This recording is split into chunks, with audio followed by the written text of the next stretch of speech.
Here are some tips and tricks to make some really cool but very easy environment animations. My name is Kat, I'm a motion graphics animator, and I like turning illustrations into animations. I'm using After Effects for these tutorials, but you can use basically any sort of video editing program to do these sort of things, because most of what we're doing involves playing with opacity.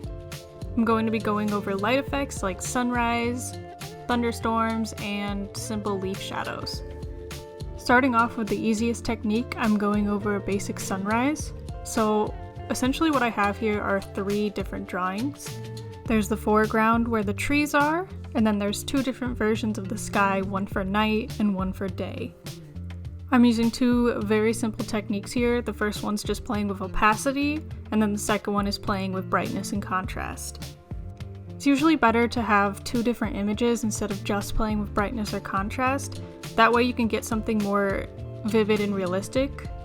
So in this case, for the sunrise itself in the sky, I just lowered the opacity and brought it up as the daylight came in. But trees and other objects appear as just silhouettes, so you don't have to worry about what they would look like as much at night. That way, in this case, I just created an image where you would see what it would look like with more detail and sunbeams during the day, and brought down the brightness so it was super dark at night. And ta-da! You have a simple sunrise animation. If you want to add more pizzazz or like a wider shot with more detail, you can add in a sun itself. Just move the position as it's getting brighter. Okay, so here's another technique. It's basically the exact same thing we did with the others, but crank it up a notch by adding a lot more layers. So here we have an animated scene during a thunderstorm, and I wanted to show some lightning and how it affects the environment around all the characters. So for each part of the scene, foreground, midground, background, and then every single character, there's 2 different layers. There's a layer where they're dark, and then there's a layer where there's light.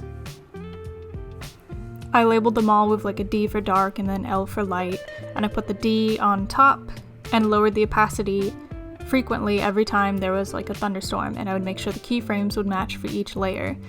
And then if you wanted to animate the characters, if you didn't want just still layers like with the sunrise, like for example with Eli, I would make him breathe a little bit. I threw in some puppet pins, and then you want to copy and paste those puppet pins in the exact same spot for each layer, so that when the opacity does move, the animation doesn't seem, off or different. I was testing it around a bit to see if it would better with the light or the dark on top. Doesn't really matter either way, it's just going to be lowering and raising opacity. That's why there's a blocked out image here of the dark one on top. I should have got rid of that. When it comes to creating the light versus the dark assets, when it's night, like in this instance, everything's a silhouette basically, as I was saying before with the sunrise. Foregrounds are going to be brighter, of course, so the wolves aren't just, black silhouettes as opposed to the darkness behind them. But when lightning flashes, you see more detail, so you can see more of the detail in the leaves in front, closest to the camera, and you also see some sort of really beautiful white, light blue halo towards the top of each figure. And I took inspiration from the little April shower scene in Bambi. Definitely check that out if you need some thunder, lightning inspiration. It's so beautiful. Last, here's how to make this canopy shadow effect go over your character. So when you're drawing in, say, like any art program, normally what you would do is you draw your character, and then once that's all complete, you'd add just some splotches for where leaves would go, clip it to the character below, and then change it to multiply and lower the opacity.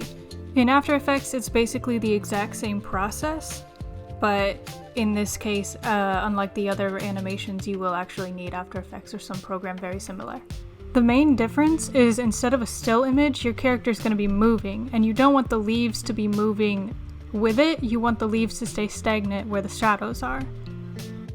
I animated the whole character in its own composition and then created a new composition to create the shadows. You're going to have 3 layers, the animation layer, a duplicate of the animation layer, and then a layer for the shadows. Set the top layer of the animation to multiply, and then toggle switches if you can't see it. change no track matte to alpha matte, and then your leaf layer.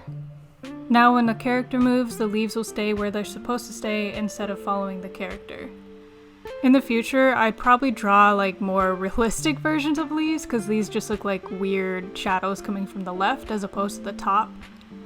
So something better would be if you were to draw more close together clumpy shadows and have them appear towards the top of the character as opposed to the bottom.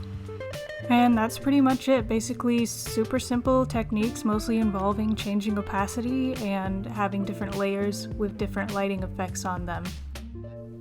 If you have any questions about additional techniques or the video itself, please let me know in the comments below. I'd be happy to answer. The animations featured in this video are from a short animation I did a little bit back called The Dreadlands, which is a teaser for my upcoming webcomic, The Dreadcast Realm. Thank you for watching!